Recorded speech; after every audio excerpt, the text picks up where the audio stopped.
പിതാവിൻ്റെയും പുത്രൻ്റെയും പരിശുദ്ധാത്മാവിൻ്റെയും നാമത്തിൽ ആമേൻ. എൻ്റെ പ്രിയപ്പെട്ടവരെ, ഇന്ന് ജൂലൈ 28 ചൊവ്വാഴ്ച. അമ്മേ പരിശുദ്ധ അമ്മേ, അമ്മേ പരിശുദ്ധമേ, ദൈവമാതാവേ, കൃപാസനത്തിലൂടെ ഞങ്ങളുടെ ദേശത്തിനും അമ്മ മധ്യസ്ഥം തേടി തന്ന എല്ലാ അനുഗ്രഹങ്ങൾക്കും കൃപകൾക്കും ഞങ്ങളിപ്പോൾ ഹൃദയം നിറഞ്ഞ നന്ദി പറയുന്നു. അമ്മേ പരിശുദ്ധമേ, ദൈവമാതാവേ, 2004 ഡിസംബർ 7 ഉച്ചകഴിഞ്ഞ് 2:30 കൃപാസനത്തിൽ സംഭവിച്ച അമ്മയുടെ പ്രത്യക്ഷപ്പെടലിനെ കുറിച്ച് തിരുസഭയ്ക്ക് സമർപ്പിച്ചിരിക്കുന്ന പഠനരേഖകളുടെ മേൽ സഭാത്മകമായ പഠനം ആരംഭിക്കുവാൻ ഞങ്ങൾ പ്രാർത്ഥിക്കുന്നു. അമ്മേ പരിശുദ്ധമേ, ഭൂസ്വർലോകങ്ങളുടെ രാജ്ഞിയായ അങ്ങേയ്ക്ക് ഭൗമസംരക്ഷണത്തിനായി പ്രപഞ്ചപ്രകൃതിയെ തന്നെ തിരുസഭ പ്രതിഷ്ഠിക്കുവാൻ ഈ പ്രത്യക്ഷീകരണം വഴി ഇടയാക്കണമേ. പരിശുദ്ധമേ, ജപമാല മാതാവേ, സകല കൃപാസനം പ്രാർത്ഥനയോടും ചേർത്ത് ഞങ്ങളിപ്പോൾ പ്രാർത്ഥിക്കുന്ന ഈ കുടുംബത്തിന്റെ പ്രത്യേക നിയോഗം പറ മക്കളെ.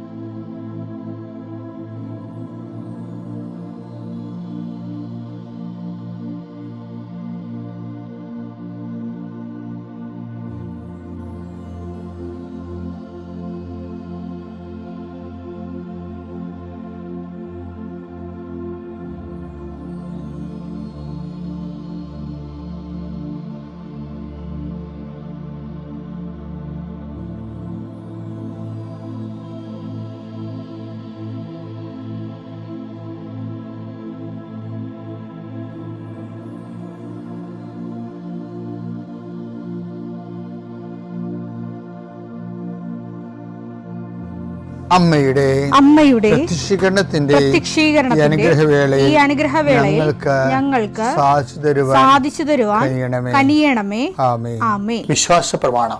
സർവശക്തനായ പിതാവും ആകാശത്തിന്റെയും ഭൂമിയുടെയും സൃഷ്ടാവുമായ ദൈവത്തിൽ ഞാൻ വിശ്വസിക്കുന്നു. അവിടുത്തെ ഏകപുത്രനും ഞങ്ങളുടെ കർത്താവുമായ ഈശോ മിശിഹായിലും ഞാൻ വിശ്വസിക്കുന്നു.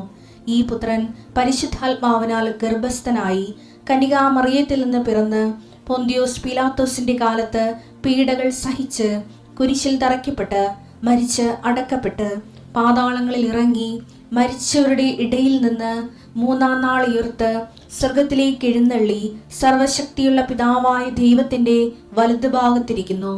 അവിടെ നിന്ന് ജീവിക്കുന്നവരെയും മരിച്ചവരെയും വിധിക്കുവാൻ വരുമെന്നും ഞാൻ വിശ്വസിക്കുന്നു. പരിശുദ്ധാത്മാവിലും ഞാൻ വിശ്വസിക്കുന്നു. വിശുദ്ധ കത്തോലിക്കാ സഭയിലും പുണ്യവാന്മാരുടെ ഐക്യത്തിലും പാപങ്ങളുടെ മോചനത്തിലും ശരീരത്തിന്റെ ഉയർപ്പിലും നിത്യമായ ജീവിതത്തിലും ഞാൻ വിശ്വസിക്കുന്നു. ആമേൻ. സുഖസ്ഥനായ ഞങ്ങളുടെ പിതാവേ, അങ്ങയുടെ നാമം പൂജിതമാകണമേ. അങ്ങയുടെ രാജ്യം വരണമേ. അങ്ങയുടെ തിരുമനസ് സ്വർഗത്തിലെ പോലെ ഭൂമിയിലും ആകണമേ. അന്നു വേണ്ടുന്ന ആഹാരം ഇന്ന് ഞങ്ങൾക്ക് തരണമേ. ഞങ്ങളോട് തെറ്റ് ചെയ്യുന്നവരോട് ഞങ്ങൾ ക്ഷമിക്കുന്നത് പോലെ ഞങ്ങളുടെ തെറ്റുകൾ ഞങ്ങളോടും ക്ഷമിക്കണമേ. ഞങ്ങളെ പ്രലോഭനത്തിൽ ഉൾപ്പെടുത്തരുതേ, തിന്മയിൽ ഞങ്ങൾ രക്ഷിക്കണമേ. ആമേൻ. നന്മ നിറഞ്ഞ മറിയമേ, സ്വസ്തി. കർത്താവ് അങ്ങയുടെ കൂടെ സ്ത്രീകളിൽ അങ്ങ് അനുഗ്രഹിക്കപ്പെട്ടവളാകുന്നു. അങ്ങയുടെ ഉദരത്തിൻ ഫലമായി ഈശോ അനുഗ്രഹിക്കപ്പെട്ടവനാകുന്നു.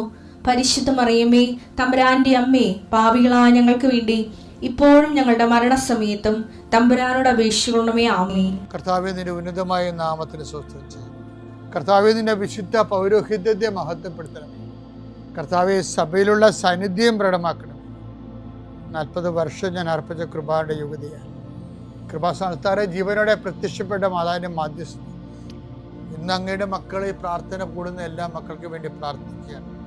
വിസ പ്രോസസ് ചെയ്യാത്തവരെ, വിസ നഷ്ടപ്പെട്ടവരെ, വിസ തീർന്നു പോയവരെ, വിദേശ ജോലിക്ക് വേണ്ടി ശ്രമിക്കുന്നവർ, അതിനുവേണ്ടിയുള്ള ഒരുക്കങ്ങൾ പൂർത്തിയാക്കിക്കൊണ്ടിരിക്കുന്നവർ, ഇടയ്ക്ക് വെച്ച് ആ ഫയൽ ക്ലോസ് ചെയ്തിരിക്കുന്നവർ, പെൻഡിങ് ആയിരിക്കുന്നവർ, വിവാഹം ഒത്തുവരാത്തവർ, ഒത്തുവന്ന വിവാഹം നഷ്ടപ്പെട്ടു പോയതിൻ്റെ വേദന ഉള്ളവർ, മക്കളില്ലാത്തവർ, പണിപ്പാട്ടിൽ പ്രശ്നങ്ങളൊക്കെ ആയിട്ട് ജീവിക്കുന്നവരുണ്ട്, പണി നഷ്ടപ്പെട്ടവരുണ്ട്, പണി നഷ്ടപ്പെടുത്തിയവരുണ്ട്, പലതരത്തിലുള്ള കുശുമ്പും വക്രതകളും പറഞ്ഞുകൊണ്ട് ഒഴിവാക്കാൻ ശ്രമിക്കുന്നവരുണ്ട്. മാതാവേ, അവരോട് കൂടെ പോവുകയും പണിപ്പാട്ടിൽ സംസാരിക്കുകയും ചെയ്യണമേ. അവിടെ മനസ്സെല്ലാം മാറ്റി പ്രതിയോഗികൾ, നിന്നിൽ ആശ്രയിക്കുന്നവന് ജീവിച്ചു പോകാനുള്ള സാഹചര്യം ഉണ്ടാകാൻ ഇടയാക്കണമെന്ന് പ്രാർത്ഥിക്കുന്നു. കടമ്പകൾ കടന്നിട്ട് വേണം പല ഫയലുകളും ഒപ്പിടാനും പല വിഷയങ്ങൾക്കും തീർപ്പാക്കാനും. അങ്ങനെ കടമ്പകൾ കടന്നു പോകാൻ അശക്തമായിട്ടുള്ള എല്ലാ മേഖലകളെയും കർത്താവ് ഏറ്റെടുക്കട്ടെ. ഇന്ന് നിന്നെ ഭയപ്പെടുത്തുകയും ആകുലപ്പെടുത്തുകയും വേഗപ്പെടുത്തുകയും സങ്കടപ്പെടുത്തുകയും ചെയ്യുന്ന വിഷയങ്ങൾ, വ്യക്തികൾ, വഴികൾ, സംരംഭങ്ങൾ, മീറ്റിങ്ങുകൾ, സമ്മേളനങ്ങൾ, മറുപടി പറയേണ്ട അവസ്ഥകൾ വന്നിരിക്കുന്ന വിഷയങ്ങൾ ഇതിലെല്ലാം കർത്താവ് നിന്നെ സന്ധിക്കുകയും സമാധാനപ്പെടുത്തുകയും ചെയ്യട്ടെ. വെള്ളമില്ലാത്തവർ ഒത്തിരിയേറെ കുഴൽക്കിണർ കുത്തിയിട്ടും ഒത്തിരി ആഴത്തിൽ കുത്തിയിട്ടും പണം നഷ്ടപ്പെട്ടിട്ടും വെള്ളം കാണാത്തൊരു, ആ സ്ഥലം വിൽക്കാൻ പറ്റണില്ല, അവിടെ ജീവിക്കാൻ പറ്റാത്ത വിഷയത്തിലുള്ള എല്ലാ മക്കളെയും കർത്താവിൻ്റെ നാമത്തിൽ ആശീർവദിക്കുന്നു. കർത്താവ് ഇന്നത്തെ യാത്ര, ഇന്നത്തെ സംസാരം, ഇന്നത്തെ കമ്മ്യൂണിക്കേഷൻസ്, ഇന്നത്തെ ഒപ്പുകൾ, ഇന്നത്തെ എഴുത്തുകൾ, ഇന്നത്തെ ഉപയോഗിക്കുന്ന വാഹനങ്ങൾ, കർത്താവ് ഇന്ന് ചെയ്തു തീർക്കേണ്ട എല്ലാ ഉത്തരവാദിത്തങ്ങളും കണ്ടുമുട്ടുന്ന എല്ലാ വ്യക്തികളുടെ മേലും എൻ്റെ മക്കളുടെ മേൽ കർത്താവിൻ്റെ ശക്തി പ്രവർത്തിക്കുകയും മാതാവിൻ്റെ മധ്യസ്ഥത്തിൽ സഞ്ചാരി മാതാവ് സമയത്തിൻ്റെ അധികാരം നിലമേലങ്കിയാൽ നിങ്ങളെ പൊതുകയും സന്തോഷത്തോടെ നിങ്ങൾ രാത്രി തിരിച്ചു വരാൻ ദൈവം അനുവദിക്കുകയും ചെയ്യട്ടെ. എൻ്റെ പ്രിയപ്പെട്ടവരെ, നിങ്ങൾ ഡെയിലി കുർബാനയ്ക്ക് പോകുന്നവർ ആദ്യം ചിന്തിക്കേണ്ടത് നിങ്ങൾക്കതിനുള്ള യോഗ്യത ഉണ്ടാകും ചിന്തിക്കണം. കാര്യം എന്താ പ്രശ്നം വെച്ച് കഴിഞ്ഞാൽ, ഡെയിലി കുർബാനയ്ക്ക് പോകുന്ന മുമ്പ് നിൽക്കണം, നിങ്ങൾക്ക് ഡെയിലി കുർബാനയ്ക്ക് പോകാനുള്ള യോഗ്യതയുണ്ട്. അപ്പോൾ നിങ്ങൾ ചോദിക്കും, എന്തിനാ അച്ഛനല്ലേ ഞങ്ങളെ പ്രോത്സാഹിപ്പിച്ച് ആൾത്താറയിലോട്ട് പറഞ്ഞു വരേണ്ടത്, ആ അച്ഛൻ തന്നെ എന്തിനാ ഞങ്ങളെ ഇങ്ങനെ ഈ തോട്ടിയിട്ട് പുറകോട്ട് വലിക്കണത്? അതല്ല പ്രശ്നം. ഇങ്ങനെ ഡെയിലി കുർബാനയ്ക്ക് പോകുന്നവർക്ക് ഒരു രോഗമെന്ന് വിചാരിച്ചോ,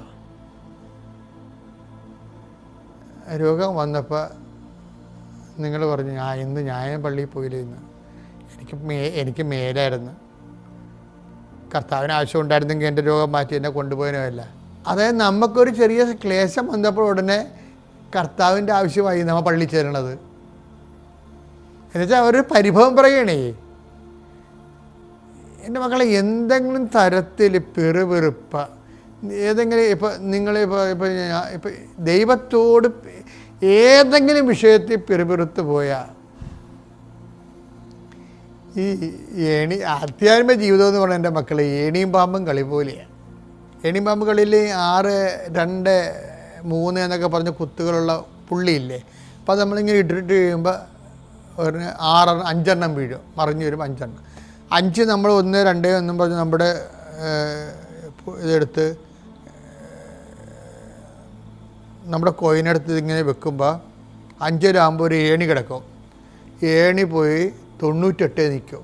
വെറും 5 ഇട്ടതേ ഉള്ളൂ. നമ്മൾ ആത്മീയ ജീവിതത്തിൽ ഇതുപോലെ ഒരു കയറ്റം വരും. ചില കാര്യങ്ങൾ നമ്മൾ ചെയ്ത് കഴിയുമ്പോൾ അത് ഡിവൈഡ് ഓഫ് അവർ ഇൻട്രസ്റ്റ്, നമ്മൾക്ക് അതിൻ്റെ അകത്ത് ഓർത്തിട്ടല്ല, ദൈവത്തെ ഓർത്തിട്ട് നമ്മൾ ചെയ്യണമെന്ന് പറയുമ്പോൾ പെട്ടെന്ന് നമ്മുടെ ഗ്രാഫ് ഉയരണ കാണാം. പിന്നെ നമ്മളിങ്ങനെ പൊള്ളിവെച്ചാൽ ഒരെണ്ണം ഇട്ടാൽ മതി. ഇട്ടുമ്പോൾ ഒരെണ്ണം കിട്ടി, ഒരെണ്ണം കിട്ടിയപ്പോൾ 98 99 കയറും. അപ്പോൾ അവിടെ പാമ്പ് ഇരിക്കണ കാണാം. അവൻ കൊത്തിക്കൊണ്ടുവന്ന് 2 കൊണ്ടുവന്ന് വെക്കും. തീർന്നു. അതെന്താ കാര്യം? ഒരു പരിഭവം മതി. അതാണ് വിഷയം, പരിഭവം. പല ആൾക്കാരും പണിമേടിക്കണ പെരുപെറുപ്പും പരിഭവം കൊണ്ടാണ്. പെരുപെറുപ്പും പരിഭവം എന്തിനാണ്? വിശ്വാസത്തിന് എതിരായിട്ടുള്ള ഒരു സാധനമാണ് ഈ പെരുപെറുപ്പും പരിഭവം എന്ന് പറയുന്നത്. എന്നാൽ 98% ആൾക്കാർക്കും പെരുപെറുപ്പും പരിഭവമുണ്ട്.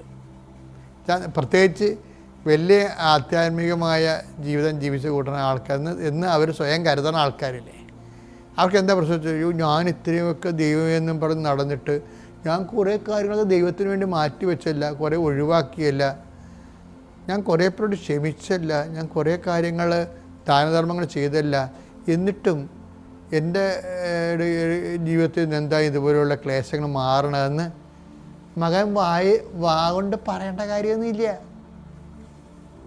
ചുമ്മാ മനസ്സ് വിചാരിച്ചാൽ മതി. ബൈബിളിൻ്റെ ഏറ്റവും വലിയ ഗതികേട് മനസ്സ് വിചാരിപ്പുകാർ കെണി വീണതാണ്. മനസ്സ് വിചാരിച്ച കെണിയിലായി പോവും. അപ്പോൾ ഇത് ആ മനസ്സ് മലീമസമായ മനസ്സാണ്. അതുകൊണ്ടാണ് ആ മനസ്സിൽ അങ്ങനെ വിചാരം വേണ്ടത്. കർത്താവിൻ്റെ സുവിശേഷത്താൽ പരിശുദ്ധമായിട്ടുള്ളൊരു മനസ്സല്ലത്. അത് ലോകാരൂപിക്കാലും ലോക നേട്ടങ്ങളാലും കൊളസ്ട്രോൾ പിടിച്ചൊരു മനസ്സാണത്. അതുകൊണ്ടാണ് ചില കാര്യങ്ങൾക്ക് എനിക്കിങ്ങനെ വന്നല്ലോ എന്ന് ഓർത്തിട്ട് നിങ്ങൾക്കറിയാമല്ലോ, നമുക്കൊരു ക്ലാസ്, ഇപ്പോൾ ഞങ്ങളൊക്കെ എനിക്ക് ആവശ്യം ഞങ്ങളോട് ഞാൻ പല പ്രാവശ്യം പറഞ്ഞിട്ടുണ്ട്, ഞാനിങ്ങനെ കുറേ ടെൻഷൻ പിടിച്ചുള്ള കുറേ ജോലി ചെയ്തിട്ടുണ്ട്. അങ്ങനെ എനിക്ക് കിഡ്നിയുടെ അസുഖമൊക്കെ വന്നത്. അപ്പോൾ അതിൻ്റെ ഭാഗമായിട്ട് അപ്പോൾ നമ്മൾക്ക് കിഡ്നിയുടെ അസുഖമല്ലേ വന്നുകൊണ്ട് നമ്മൾ അതിൻ്റെ ഡയറ്റൊക്കെ കീപ്പ് ചെയ്ത് പോയാൽ മതി എന്ന് വെച്ച് കഴിഞ്ഞാൽ എവിടെ പോകാൻ? ഈ ക്ലൈമറ്റ് ചേഞ്ച് ചെയ്യണമെങ്കിൽ അപ്പം എനിക്ക് പനി വരും. എന്നാൽ ഞാൻ ഒരു 30 ദിവസം ആൾക്കാരെ തന്നെ ഉണ്ടല്ലോ കർത്താവിൻ്റെ ജോലി ചെയ്യണത്. ഞാനിങ്ങനെ വീഴുമ്പോഴൊക്കെ ഒരിക്കലും കർത്താവിനൊരു വാക്കും പറയത്തില്ല. കാര്യം എന്താ? അതിന് കാരണം വെച്ച് കഴിഞ്ഞാൽ ഈ കുർബാന കയ്യിലെടുക്കുമ്പോൾ നമ്മൾ എന്താ പറയുക, ഈ വൈദികൻ എന്താ പറയണത്? ദിസ് ഈസ് മൈ ബോഡി എന്ന് വെച്ച് കഴിഞ്ഞാൽ ഒരു പീഡിത ശരീരമാണ്, മുറിക്കപ്പെട്ട ശരീരമാണെങ്കിൽ അത് ആരുടെ ബോഡിയാണ്? കർത്താവിൻ്റെ ശരീരമാണ്. ഒരു വേദനപ്പെട്ട ശരീരമാണെങ്കിൽ അതാരാണ്? കർത്താവിൻ്റെ അപ്പമാണ് വേദനപ്പെട്ട ശരീരം എന്ന് പറയുന്നത്. നമുക്കൊത്തിരി കാലം ഇങ്ങനെ സഹിച്ചു പോകാൻ പാടായിരിക്കും. എന്നാലും വേദനപ്പെട്ട ശരീരം ഒരു നിമിഷം പറഞ്ഞാൽ ഇത് ഞാൻ കർത്താവിൻ്റെ നാമത്തിൽ സമർപ്പിക്കണമെന്ന് പറഞ്ഞാൽ ഈശോ അപ്പം നമ്മളെ കുർബാന അപ്പമാക്കി മാറ്റും. ഈശോ അവിടെ ഇരുന്നിട്ടും പറയും ദിസ് ഈസ് മൈ ബോഡി എന്ന്. അതാണ് വിഷയം. ആ ഡെയിലി കുർബാനയ്ക്ക് പോകുന്നവരെ കുറിച്ച് ഞാൻ ആദ്യം വഴക്കിട്ട് പറഞ്ഞില്ലേ. എന്താ കാര്യം എന്നറിയാമോ? ഡെയിലി കുർബാനയ്ക്ക് പോകുന്നുണ്ടെങ്കിൽ അതിനുള്ള യോഗ്യത ആദ്യം മേടിക്കണം. അല്ലാതെ ഒബ്സഷനായിട്ട് പോകരുത്. ഈ ഒബ്സസീവ് കമ്പൾസീവ് റിയാക്ഷൻ, ഒരു കാര്യം ചെയ്തുകൊണ്ടിരുന്ന കാര്യം ചെയ്തില്ലെങ്കിൽ പിറ്റേ ദിവസം നമുക്ക് ഏതാണ്ട് അനാമത്ത് സംഭവിച്ച പോലെ തോന്നിയില്ല. അത് മാനസിക രോഗമാണ്. ഒരു കാര്യം ചെയ്തുകൊണ്ടിരിക്കുകയാണ്, ഒബ്സഷൻ ഉണ്ടായിന്, ആ ഒബ്സഷൻ തന്നെ നമ്മളെ കമ്പൽ ചെയ്യുന്നുണ്ട്. അതാണ് ഒബ്സസീവ് കമ്പൾസീവ് റിയാക്ഷൻ എന്ന് പറയുന്നത്. ഒരു കാര്യം നമ്മൾ സ്ഥിരമായിട്ട് ചെയ്തുകൊണ്ടിരിക്കണമെങ്കിൽ ആ സമയത്ത് തന്നെ അത് ചെയ്തില്ല എന്നുണ്ടെങ്കിൽ നമ്മൾ ഡെസ്പാകും. അത് ഒബ്സഷനാണ്, മാനസിക രോഗമാണ്. വലിയ ഭ്രാന്തൊന്നുമല്ല, എന്നാലും ഒരു ചെറിയ തരം സൈലൻ്റ് ഭ്രാന്താണ്. അങ്ങനെ ഒരു സാധനത്തിനും നമ്മൾ അടിമപ്പെടരുത്. അടിമപ്പെട്ട് കഴിയുമ്പോൾ അങ്ങനെ ഒരു സംഭവം നടക്കുമ്പോൾ നമ്മൾ എന്തുകൊണ്ടാണ് ദുഃഖങ്ങൾ ഉണ്ടാകുന്നത്? ആദ്യം തന്നെ ചെയ്യേണ്ട ഇതാണ്. ഇപ്പം ഇന്നെനിക്ക് പോകത്തില്ല, ഇന്നെനിക്ക് പീരീഡ്സാണ്, അപ്പോൾ ഇത് 3 ദിവസമായി, ഞാൻ എനിക്ക് പീരീഡ്സ് ആയില്ല, ഞാൻ എന്തുമാത്രം കഷ്ടപ്പെട്ടാണ്, ഉടമ്പടി ഉപ്പും തേച്ച് ഉടമ്പടി തൈലവും തേച്ച്, എന്നിട്ടും എൻ്റെ പീസ് മാറുന്നില്ലല്ലോ. എന്നിട്ട് അപ്പോൾ ഇങ്ങനെ നമ്മൾ ഒരിക്കൽ പറഞ്ഞാൽ പോലും പറയുകയല്ല വേണ്ടത്. യേശുക്രിസ്തുവിൻ്റെ പീഡാനുഭവങ്ങൾ വരുന്ന പോരായ്മയില്ലേ അതെടുത്ത് കൊളോസോസ് 1:24. കൊളോസോസ് 1:24. നിങ്ങളെ പ്രതിയുള്ള പീഡകളിൽ ഞാൻ സന്തോഷിക്കുന്നു. സഭയാകുന്ന തന്റെ ശരീരത്തെ പ്രതി ക്രിസ്തുവിന് സഹിക്കേണ്ടി വന്ന പീഡകളുടെ കുറവ് എന്റെ ശരീരത്തിൽ ഞാൻ നികത്തുന്നു. കർത്താവിൻ്റെ പീഡാനുഭവങ്ങളുടെ പോരായ്മ നമ്മുടെ ശരീരത്തിൽ നമ്മൾ നികത്തേണ്ടതാണ്. അങ്ങനെ നികത്തി കഴിഞ്ഞത് ദൈവം തോന്നിക്കഴിഞ്ഞാൽ ഈശോയ്ക്ക് അത് സത്യസന്ധമായിട്ടാണ് സമർപ്പണമെന്നുണ്ടെങ്കിൽ ഈശോ പറയും ദിസ് ഈസ് മൈ ബോഡി എന്ന് പറയും. എന്താ കാര്യം? നമ്മൾ പറഞ്ഞു ഈ സകലം ഞാൻ കർത്താവിൻ്റെ ശരീരത്തോട് ചേർത്ത് വെക്കണം എന്ന് പറയുമ്പോൾ ഈശോ പറയും ദിസ് ഈസ് മൈ ബോഡി. അപ്പോൾ നമ്മളാരായി മാറും? ദൈവം ഇപ്പോഴും എടുത്തുയർത്തി പരപിതാവിന് അർപ്പിക്കുന്ന കുർബാന അപ്പമായിട്ട് നമ്മൾ മാറും. ക്രിസ്ത്യാനിറ്റിയിൽ നിൽക്കുക എന്ന് വെച്ചിട്ടുണ്ടല്ലോ മക്കളെ, അതൊരു പുണ്യമാണ്. പിതാവിൻ്റെയും പുത്രൻ്റെയും പരിശുദ്ധാത്മാവിന്റെ നാമത്തിൽ.